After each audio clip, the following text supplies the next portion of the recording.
Let's again welcome the induction of Dr. John Mattox to the 2014 Athletic Hall of Fame.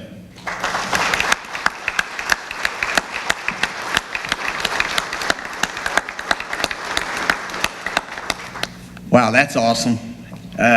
When you say Athletic Hall of Fame, I don't necessarily think of my father. It conjures up Heisman trophies, MVPs. It conjures up the statistics that these young ladies have just shattered the world with. And so when a month or so ago, when I got the call that my father was being inducted into the Athletic Hall of Fame at Swain High, I kind of went, really? That's amazing. I don't remember him playing football for Swain High, but hey, rock on, Dad. But as I started to think about it, I thought how much sense it really made.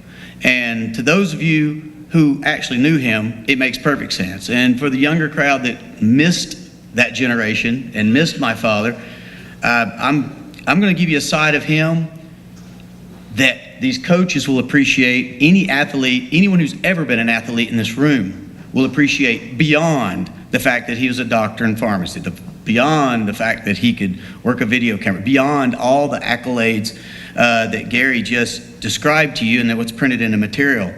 But the word in my household, particularly with me, because I was the one that was always the sportsman, the athlete, if you will, in the family, and the word comes to mind, valor.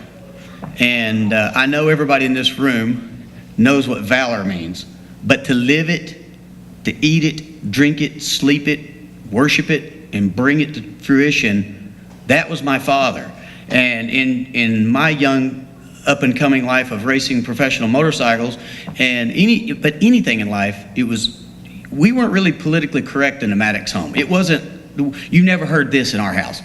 It's okay, son, winning's not everything. No, in my household, it was kill, go, destroy, maim, whatever, win at all costs. It was a time when we didn't soften the sport up and do it just for the love of the sport. We did it because why I did it and why these boys right here may never admit to you did it. It was to win, and that's the only reason why we did it. And my dad instilled that in me so deeply about the valor. And short of any military, particularly U.S. military valor that we never get to see, because unfortunately that's classified, there is no higher valor on planet Earth than sports valor.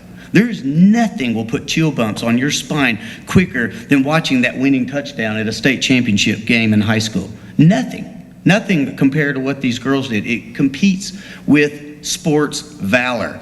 And why is that important to me? Well, I'm at this current point in my life, I'm trying to instill that into my son, who is very athletic on a national level. And we try and teach in our household that, you know what? Winning is important. But what's really the most important is that you dig deep and you don't lose because you're intimidated by your opponent. That was my father's attitude about everything in life. So now let's come back to why my father's being inducted tonight. The number one reason why I'm here tonight representing him was because my dad, for those of you that didn't know him, was a large man. And he didn't pull out his little iPhone and film you from the bleachers, okay? He lugged a camera on his back that looked like this. And as he did that, he would run the fence. We called them fence runners back in the day. Do we still have fence runners, right? Okay. He would run the fence, which means this, is our team tromped downfield, he ran downfield with them. If one of the superstars broke away and was doing a run for the touchdown, an 80-yard run, he sprinted side by side with him. This 260-pound man with an 80-pound camera on his hand.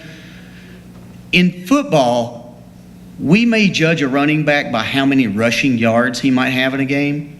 And if he had maybe 100 rushing yards, maybe 150 rushing yards, 2-3 touchdowns under his belt, that was probably considered a good game. My father had no less than 800 rushing yards per game because offense or defense, back and forth, And some would say that my father was doing this so we could document these games for future viewing. True. But what he was really doing was documenting the valor that was being captured that can never, ever be replaced. It can't be remembered well enough than it can be on film. And someone once told me, it wasn't my father, but someone once told me that when you take a picture today, that picture, when you go click, is kind of worthless. But 30 years from now, that picture's priceless. Can't be purchased. It can't be bought. It can't be replaced. And if you didn't do it, you can't ever find it. And so my father documented Swain High. So here we are, 10 years later, 20 years later, 30 years later, these kids of the day can go back and say, see, I really was a superstar. I really did have valor. It really happened for me. And that's what I think is being most represented tonight about Dr. John Mattox, my father, was the fact that he could document these games. But I want each and every one of you to know, much like many of the fans of Swain County, when he would take a Swain High football athlete or any of our genre of sports off into privacy, this is what he would whisper in their ear. He would say, son or girl, you are great. Now get out there and destroy them. That was what he would whisper in their arms. Make your parents proud. Second place is not what you want. You need to win, and you need to win now. And you know what? I'm going to film you doing it so you can see it for the rest of your life. That's all for me, folks. Thank you so much for giving me the opportunity to represent what my dad felt.